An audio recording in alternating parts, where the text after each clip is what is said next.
Transistors एक 3 terminal की device है जिनका नाम होता है एमिटर, बेस और कलेक्टर। पिछले वीडियो में हमने ट्रांजिस्टर के इन तीनों टर्मिनल्स में जो करंट के रेशियोज होते हैं, यानी कि एमिटर करंट, कलेक्टर करंट और बेस करंट के जो भी रेशियोज होते हैं अल्फा और बीटा, उनको अच्छी तरीके से समझा था। उनके कुछ क्वेश्चंस भी सॉल्व किए थे। अब समय आ गया है ये देखने का कि ट्रांजिस्टर इस तरीके से बिहेव क्यों करता है। ट्रांजिस्टर एक सेमीकंडक्टर डिवाइस है और यहाँ पर हम देखते हैं कि 3 तरह के सेमीकंडक्टर्स को ऐड किया जाता है। 3 तरह के तो सेमीकंडक्टर होता नहीं है। एक होता है हमारा पी टाइप, दूसरा होता है एन टाइप। तो यहाँ पर फिर से पी टाइप हो जाता है। तो हमारे पास 2 तरीके के ट्रांजिस्टर हो जाएंगे, या तो ये पी एन पी ट्रांजिस्टर होगा, या फिर हो सकता है कि ये एन टाइप हो तो ये पी टाइप होगा और ये फिर से एन टाइप हो जाएगा। तो हमारे पास 2 तरीके के ट्रांजिस्टर्स हो सकते हैं, पी एन पी और एन पी एन ट्रांजिस्टर। अच्छा, यहां पर देखो, अगर ये पी एन पी है तो हम देखते हैं ये पी टाइप सेमीकंडक्टर है, ये एन टाइप सेमीकंडक्टर है। जब भी हम पी टाइप और एन टाइप सेमीकंडक्टर को जोड़ते हैं तो हमारे यहाँ पर एक पी एन जंक्शन बन जाता है। इस तरीके से देखो, एक जंक्शन बन गया। उसी तरीके से यहाँ पर भी एक और जंक्शन बन रहा है। तो हमारे पास ट्रांजिस्टर में 2 पी एन जंक्शन होते हैं। डायोड में सिर्फ एक पी एन जंक्शन होता था, यहाँ पर 2 पी एन जंक्शन है और इसीलिए ये ट्रांजिस्टर इस तरीके से बिहेव करता है। तो इसको हम लिख लेते हैं कि हमारे पास ये 2 देखो हमारे पास जंक्शंस हो जाते हैं। ट्रांजिस्टर में 3 टर्मिनल होते हैं तो इसको भी हम लिख देते हैं 3 टर्मिनल्स एंड 2 जंक्शंस। हमारे पास या तो पी एन पी टाइप का ट्रांजिस्टर होगा या फिर हमारे पास एन पी एन टाइप का ट्रांजिस्टर होगा। यहाँ पर हमारे जो, आप देखोगे इसको गौर से देखो तो एक तरीके से सैंडविच हो गया, इसको बोला जा सकता है कि पी एन पी में एन को हमने सैंडविच कर दिया 2 पी के बीच में। तो इसको भी हम लिख सकते हैं यहाँ पर सैंडविच। तो खाने वाला सैंडविच नहीं है, ये रेत का बना हुआ है, सेमीकंडक्टर सिलिकॉन का बना हुआ है, रेत का तो नहीं है।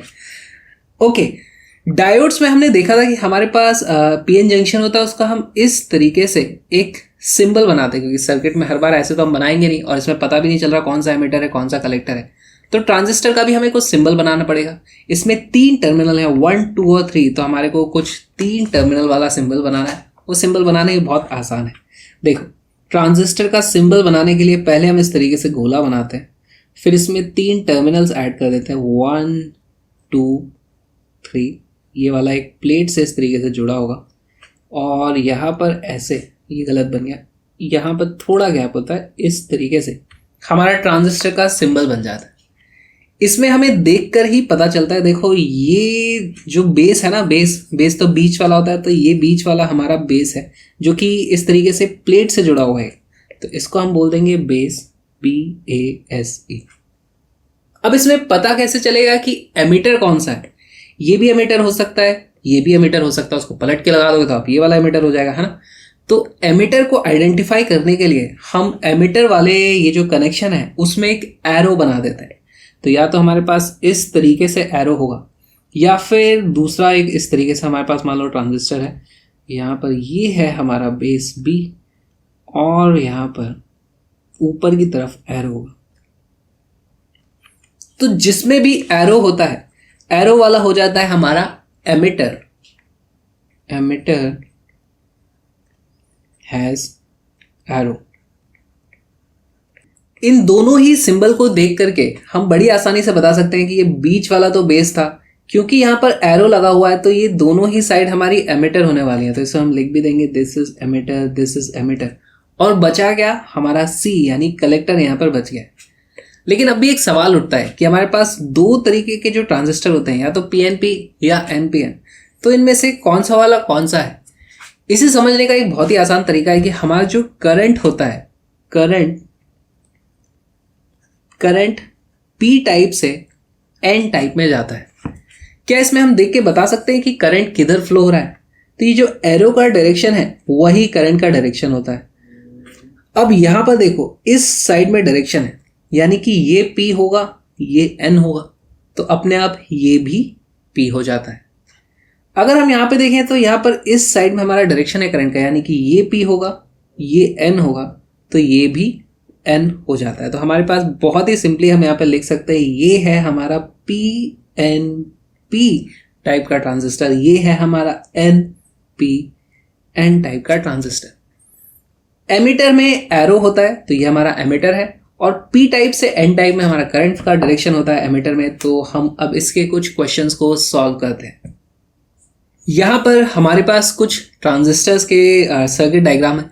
अब हमें बताना है इसमें बेस कौन सा है, कलेक्टर कौन सा है, एमिटर कौन सा है, फिर हमें बताना है कौन सा पीएनपी है, कौन सा एनपीएन है।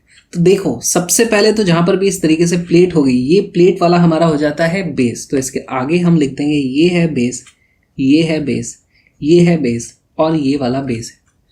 फिर हमें पता है कि जो एरो होता है वो एमिटर में होता है, तो यहाँ पर ये बन जाता है हमारा एमिटर, यहाँ पर ये बन जाता है एमिटर, यहाँ पर ये बन जाता है एमिटर, यहाँ पर ये बन जाता है एमिटर, और बचा हुआ हमारा कलेक्टर। तो यहाँ पर ये सी सी सी सी।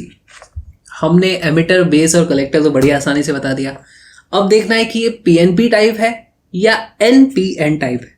तो हमें पता है कि यहाँ पे जो करंट का डायरेक्शन है इस एमिटर में वो पी टाइप से एन टाइप में होता है।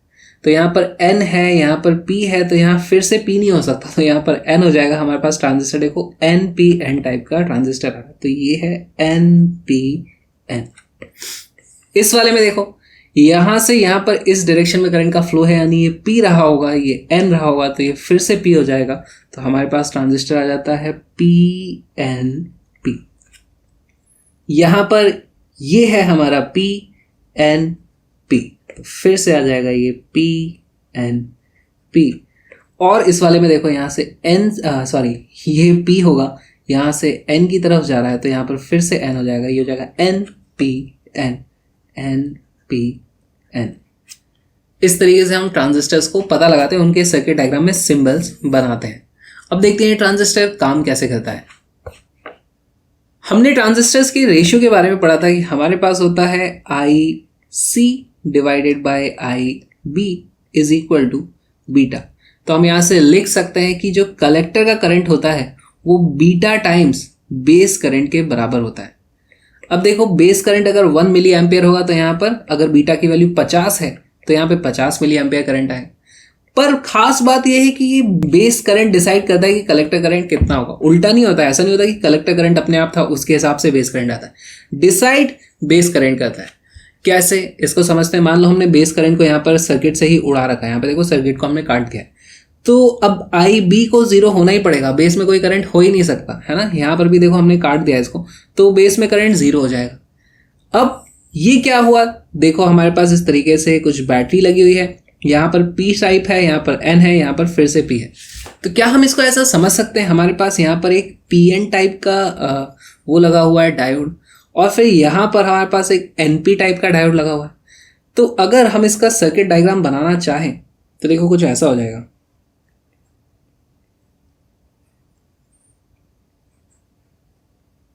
पी एन ऐसे हमारे पास एक डायोड लगा हुआ है, फिर इस तरीके से डायोड लगा हुआ है। इस वाले सर्किट को हम देखेंगे तो यहाँ पर भी देखो एक एन पी हमारे पास डायोड है, फिर पी एन एक डायोड है। तो यहाँ पर हम इसका सर्किट डायग्राम बनाएंगे तो हमारे पास कुछ ऐसा सर्किट डायग्राम आ जाने वाला है।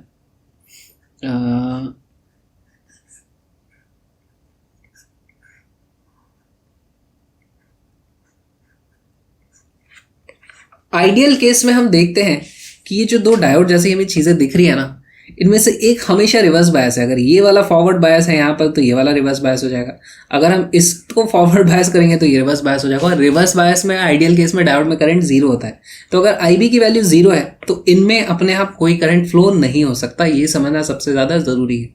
अगर हम किसी तरीके से IB में कुछ करंट ले आए तो इनकी बायसिंग में थोड़ा सा कुछ ना कुछ चेंजेस होते हैं। उसकी वजह से हमारे पास ये IC में करंट इस IB के हिसाब से डिसाइड हो जाता है। कैसे होता है उसको समझते हैं।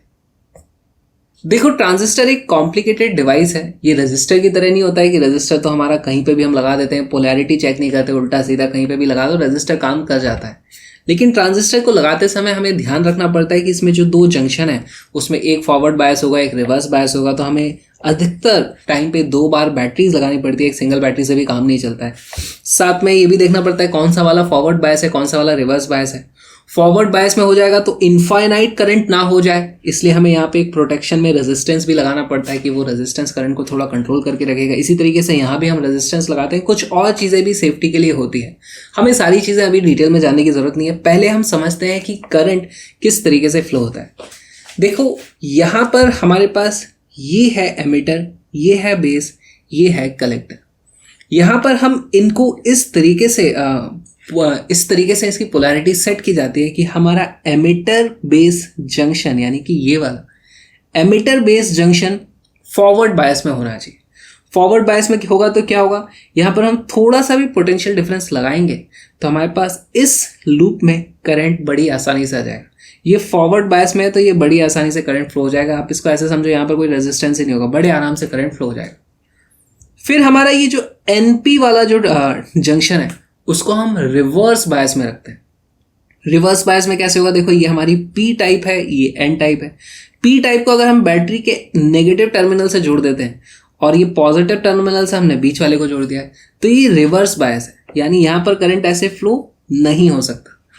लेकिन यहाँ पर कुछ हो जाता है, उसके कारण हमारे पास यहाँ पर रिवर्स बायस में भी फ्लो हो जाता है। कैसे, देखो अगर हमारे पास यहाँ पर थोड़ा सा भी इस डायरेक्शन में करंट आता है तो क्योंकि ये फॉरवर्ड बायस है तो यहाँ पर बहुत ज़्यादा टेंडेंसी होती है कि यहाँ से बहुत सारा करंट इस तरीके से फ्लो हो।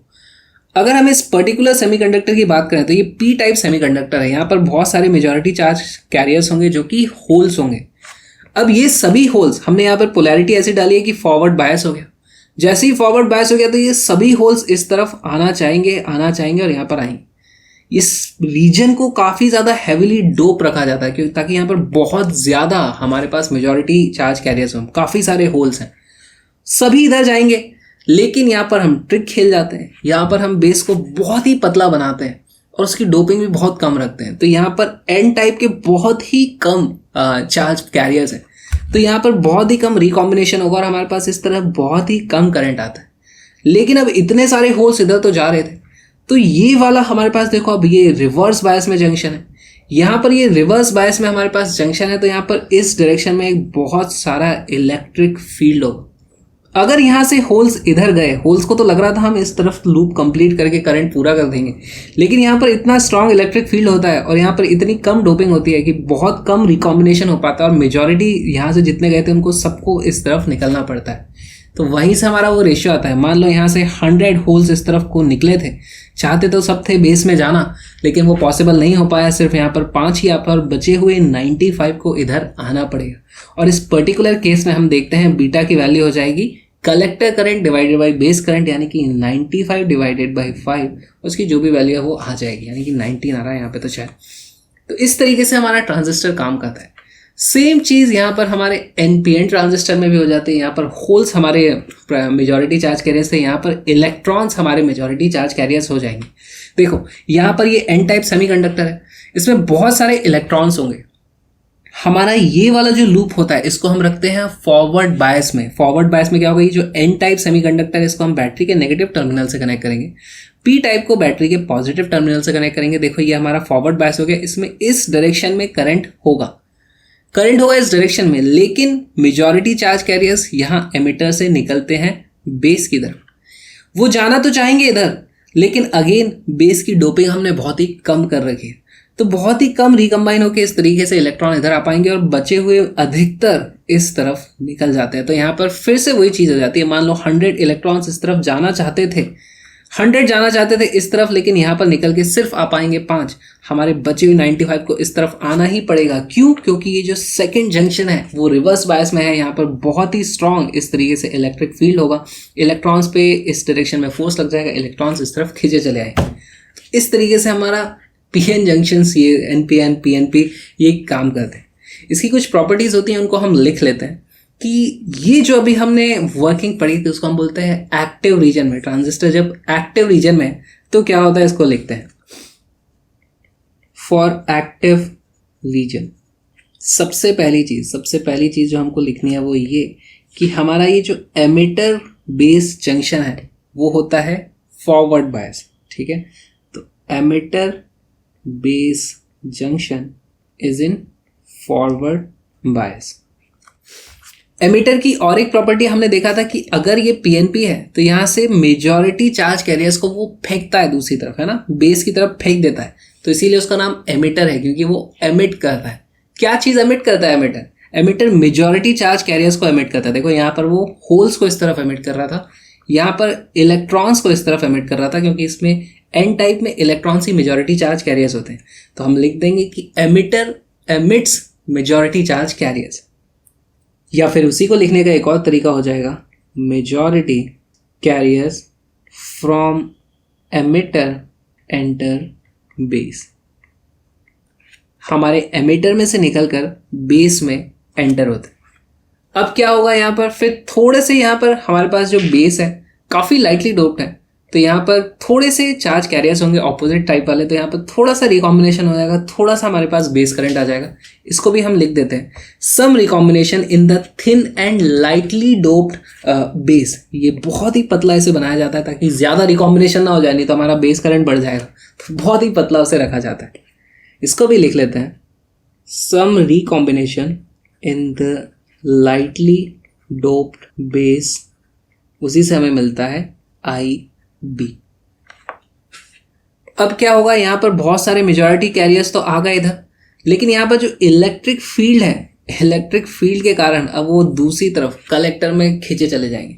तो कलेक्टर एक्चुअली क्या करता है, वो कलेक्ट करता है, कैच कर लेता है। यहाँ से एमिटर ने फेंक दिया, एमिट कर दिया, बेस की इतनी कैपेसिटी नहीं थी सबको लेकर के नीचे करंट बना ले, बेस को इस तरीके से पतला बनाया था, ट्रिक लगा दिया हमने, तो वो सारे के सारे इधर जाएंगे, एमिटर उनको कलेक्टर उनको बैठ के कलेक्ट करता रहेगा, कैच करता रहेगा। इसीलिए कलेक्टर को थोड़ा बड़ा भी बनाया जाता है। इन सभी में कलेक्टर सबसे बड़ा होता है, बेस सबसे पतला होता है, तो उसको भी लिख लेते हैं हम यहाँ पर। रिमेनिंग कैरियर्स, कौन से carriers? Charge carriers are pulled by electric field है, तो उससे हमें क्या मिल जाता है, उससे हमें मिलता है कलेक्टर का करंट IC। बहुत ही सिंपल था, और दोनों ही केस में हमारे पास वो वाली इक्वेशन तो है ही। कौन सी इक्वेशन? की एमिटर का current is equal to base का करंट प्लस कलेक्टर का करंट। तो सबसे जरूरी चीज, एमिटर एमिट करता है मेजॉरिटी चार्ज कैरियर। पीएनपी में वो क्या होंगे? पी टाइप वाले, यानी कि होल्स। एन टाइप में क्या होंगे? इलेक्ट्रॉन्स। अब देखते हैं एमिटर, बेस और कलेक्टर की साइजेस क्या होती है। देखो, सबसे ज्यादा जरूरी है एमिटर को एमिट करना, तो एमिटर हमारा बड़ा होना चाहिए और उसकी काफी ज्यादा हैवी डोपिंग होनी चाहिए, तभी उसमें बहुत ज्यादा हमारे पास मेजॉरिटी चार्ज कैरियर्स होंगे जिनको वो एमिट करेगा। फिर आता है बेस। बेस को बहुत ही पतला होना चाहिए, नहीं तो सारे के सारे वो बेस कलेक्ट करके नीचे बेस करंट बना रहे हैं। बहुत ही पतला रखते हैं बेस को, बहुत ही लाइटली डोप रखते हैं। और फिर आता है हमारे पास कलेक्टर। तो कलेक्टर को भी हम मॉडरेटली डोप रखते हैं, मतलब एमिटर जितना हैवी डोपिंग करने की जरूरत नहीं है, लेकिन इसकी साइज सबसे बड़ी होती है क्योंकि इसको कलेक्ट करना रहता है, तो ये कलेक्टर हमारा सबसे बड़ा होता है। तो अगर हम साइज की बात करेंगे, साइज की बात करी जाए तो सबसे ज्यादा पतला होता है हमारा बेस, सबसे ज्यादा पतला होता है, उसके बाद आता है हमारा एमिटर और फिर आता है हमारा कलेक्टर। अगर हम डोपिंग की बात करें, डोपिंग, तो डोपिंग सबसे ज्यादा होती है एमिटर में, फिर उसके बाद होती है कलेक्टर में और काफी ज्यादा कम होती है बेस में। तो ये हमारे पास डोपिंग आ गया। अच्छा, इसको भी मैं पलट के लिख देता हूँ। हमारे पास बेस की सबसे कम डोपिंग होती है, उसके बाद होती है कलेक्टर की और फिर होती है एमिटर की। तो देखो, साइज में बेस सबसे छोटा है, डोपिंग में भी बेस सबसे कम है, लेकिन साइज में कलेक्टर बड़ा है, डोपिंग में एमिटर बड़ा है। बस इतना से हमारे पास डिफरेंस होता है। एक बार इसको फिर से समराइज कर लेते हैं। हमारे पास ट्रांजिस्टर में 2 जंक्शन होते हैं, 3 टर्मिनल होते हैं। देखो, हमारे पास ये 2 जंक्शन है और 3 टर्मिनल होते हैं। सेमीकंडक्टर की डिवाइस है। एमिटर सबसे ज्यादा हैविली डोप्ड होता है और उसमें मैक्सिमम मेजॉरिटी चार्ज कैरियर्स होते हैं, वो मेजॉरिटी चार्ज कैरियर्स को एमिट करता है। बेस हमारा बहुत ही पतला होता है, लाइटली डोप्ड होता है, और हमारे पास कलेक्टर होता है जो कि मेजॉरिटी चार्ज कैरियर्स को कलेक्ट कर लेता है। हमारे पास हमेशा emitter base junction forward bias होगा, तभी यहाँ पर आसानी से करंट आता है बेस में, और यहाँ से जो करंट बच जाता है वो फिर कलेक्टर में बन जाता है, क्योंकि यहाँ पर रिवर्स बायस होता है इसीलिए वो उस तरफ खींचे चले आते हैं। तो हमारे पास बेस कलेक्टर जंक्शन जो होगा, बेस और कलेक्टर वाला कौन सा जंक्शन है? ये वाला, उसको हम रिवर्स बायस रखते हैं। अच्छा, एमिटर बेस है, बेस कलेक्टर है, क्या हमारे पास कलेक्टर एमिटर भी कोई जंक्शन होता है क्या? कलेक्टर ये हो जाएगा कलेक्टर, ये हो जाएगा एमिटर। तो इन दोनों का कोई जंक्शन थोड़ी है, इनके बीच में तो ऑलरेडी बेस आ रहा है। खैर ये सब तो फालतू की बातें हो गई हैं। कुछ प्रीवियस ईयर्स क्वेश्चंस को सॉल्व करते हैं।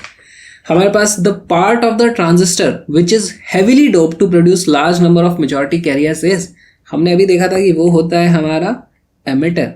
तो बहुत ही सिंपल क्वेश्चन था, डायरेक्टली पूछ लिया था, है ना। ये यहाँ पर ये नहीं आंसर आएगा हमारे पास, आंसर हमें पता है, आंसर हमेशा ए होने वाला है। In the circuit shown in the figure the input voltage V input is 20 volt. कौन सा है भाई? वी इनपुट की वैल्यू है 20 वोल्ट, तो इसको पहले तो लिख दो, इसकी वैल्यू है 20 वोल्ट। वी बेस एमिटर, हमारे पास ये बेस है, ये एमिटर है, इसकी वैल्यू है 0। अच्छा, तो यहाँ पर वैल्यू 0 हो गई होगी, यहाँ पर वोल्टेज 0 हो चुका है, 0 वोल्ट। फिर हमें क्या लिखा है? V C E is equal to 0। Collector emitter के बीच में भी जो वोल्टेज है वो 0 है। कलेक्टर और एमिटर के, अगर ये वाली वैल्यू 0 थी इसीलिए ये वाली भी 0 आई थी, और ये वाली वैल्यू भी 0 आ जाएगी। यहाँ पर भी 0 वोल्ट है। The values of I B, I C and beta are given by. तो हम कैसे पता करेंगे? देखो ये हमारा बेस है, हमारे पास यहाँ पर पोटेंशियल डिफरेंस कितना है? 20 वोल्ट का, और यहाँ पर रेजिस्टेंस कितना लगा है? 500 किलो ओम्स का। तो क्या हम यहाँ पर करंट पता कर सकते हैं? V is equal to I R. तो हमारे पास I की वैल्यू आ जाती है 20 डिवाइडेड बाई 500 इंटू 10⁻3। तो इसकी वैल्यू कितनी आ जाती है? ये आ जाता है 40 माइक्रो एम्पियर। ये है हमारा IB, बेस में करंट आ गया हमारे पास। अब पता करते हैं, यहाँ पर हमारे पास देखो कुछ पोटेंशियल इस तरीके से डिफरेंस दिख रहा है हमारे पास 20 वोल्ट का, इस पर 4 किलो ओम का हमारे पास रेजिस्टेंस लगा है। तो हमारे पास यहाँ पर कुछ करंट इस तरीके से आ जाएगा। IC की वैल्यू है, IC की वैल्यू आ जाती है 20 डिवाइडेड बाई 4 इंटू 10⁻3। तो इसकी वैल्यू आ जाती है 5 मिली एम्पियर, या फिर मैं इसको लिख देता हूँ 5000 माइक्रो एम्पियर। हमें पता करना है हमारा बीटा कितना है। तो IB IC तो हमें पता चल गया। बीटा की वैल्यू क्या होती है? बीटा होता है हमारा IC डिवाइडेड बाई IB, उसकी वैल्यू हो जाएगी 5000 divided by 40 micro ampere. Micro ampere cut जाएगा, ये हमारे पास आंसर आता है 125। तो हमारा आंसर आ जाता है C। बहुत ही अच्छा क्वेश्चन था। अब यहाँ पे ये मत सोचना कि इस तरीके से कैसे, यहाँ पर कहाँ से करंट आ रहा होगा, यहाँ पर कहाँ से करंट आ रहा होगा। तो ये सर्किट बहुत बड़ा हो सकता है, हमें तो सिर्फ इतना सा ही पार्ट इसका एनालाइज करना था, इतना सा ही पार्ट हमें सिर्फ एनालाइज करना था। और एक क्वेश्चन देखते हैं। For transistor action which of the following statement is correct. तो हमारे पास कुछ स्टेटमेंट है, उनमें से देखते हैं कौन सा वाला करेक्ट है। Base emitter and collector region should have same size. तो हम देखते हैं यार बेस तो बहुत ही पतला होता है, उसकी डोपिंग भी काफ़ी कम रखी जाती है। सबसे बड़ा हमारा क्या होता है? कलेक्टर सबसे बड़ा होता है। तो ये वाला तो हमारा गलत हो जाएगा। Both emitter junction as well as the collector junction are forward biased. हमने देखा था कि एमिटर बेस्ड जंक्शन को हम फॉरवर्ड बायस रखते हैं, कलेक्टर बेस्ड जंक्शन हमारा रिवर्स बायस होता है। तो ये वाला भी हमारा गलत हो जाएगा। एक्टिव रीजन की बात हो रही है, ऑब्वियसली आप दोनों को चाहो तो फॉरवर्ड बायस कर दो, लेकिन गलत हो जाएगा ना, फिर वो ठीक तरीके से काम करेगा नहीं हमारा transistor. The base reason must be very thin and lightly doped. Yes, base हमारा बहुत ही पतला होता है और बहुत ही ज़्यादा लाइटली डोप्ड होता है। तो ये हमारा करेक्ट हो जाता है। और फिर आता है हमारे पास base emitter and collector region should have same doping concentration. Again ये हमारी चीज़ गलत हो जाती है। इसी टाइप का और एक प्रीवियस ईयर क्वेश्चन देखते हैं। One way in which the operation of A NPN transistor differs from A PNP। तो इसमें डिफरेंस क्या होगा? देखो NPN और PNP ट्रांजिस्टर एक जैसे ही काम करते हैं, लेकिन यहाँ पर मेजॉरिटी चार्ज कैरियर्स क्या हो जाता है? एमिटर कौन सा है हमारा? P यानी कि होल्स। यहाँ पर कौन सा हो जाता है हमारा मेजॉरिटी चार्ज कैरियर्स? N यानी कि इलेक्ट्रॉन्स। तो देखते हैं, the emitter junction is reverse biased in NPN। गलत है यार, ये एमिटर जंक्शन तो हमेशा फॉरवर्ड बायस होना चाहिए। The emitter junction injects minority carriers into base reason. ये भी गलत, एमिटर से मेजॉरिटी चार्ज कैरियर्स निकलते हैं, तो ये भी गलत हो गया। The emitter injects holes into base of the PNP and electrons into the base reason of NPN। तो ये बहुत ही सही लिखा है। अगर ये हमारा PNP होता तो हमारा एमिटर से इस तरफ हमारे बहुत सारे मेजॉरिटी चार्ज कैरियर्स जाते हैं, यानी कि P टाइप में हमारे पास होल्स को निकाल रहा है एमिटर, है ना, PNP में। तो PNP में देखो होल्स निकल रहे हैं, और अगर ये NPN होता तो भी एमिटर से मेजॉरिटी चार्ज कैरियर्स इस तरफ जाते। इस बार कौन से होते हैं? वो इलेक्ट्रॉन्स। तो यहाँ पर हमारा देखो इलेक्ट्रॉन्स वो एमिट कर रहा है NPN में, तो ये एक्चुअली करेक्ट आंसर मेरे को दिखाई दे रहा है। और दूसरा क्या है? The emitter injects holes into the base of NPN। हाँ, NPN में हमारे पास NPN ये N टाइप सेमीकंडक्टर है, तो मेजॉरिटी चार्ज कैरियर्स यहाँ पर एमिटर में हो जाते हैं। इलेक्ट्रॉन्स यहाँ से एमिटर इलेक्ट्रॉन्स को इंजेक्ट कर रहा होता है, लेकिन यहाँ पर इसने लिखा है होल, तो ये भी गलत हो जाएगा। हमारा आंसर आ जाता है C। और एक क्वेश्चन सॉल्व करते हैं।